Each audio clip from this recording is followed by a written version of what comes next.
tetap sehat. Caranya minumlah minuman yang sehat sehingga membuat badan kita terjaga, karena kesehatan itu mahal, kesehatan itu harus kita rawat, tidak bisa kita cari.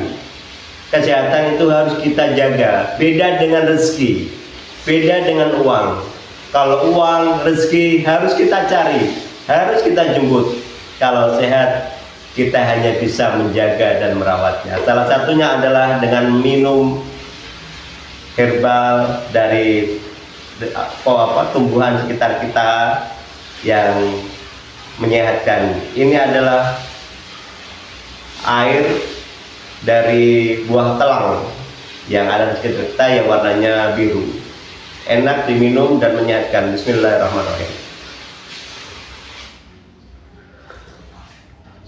Segar.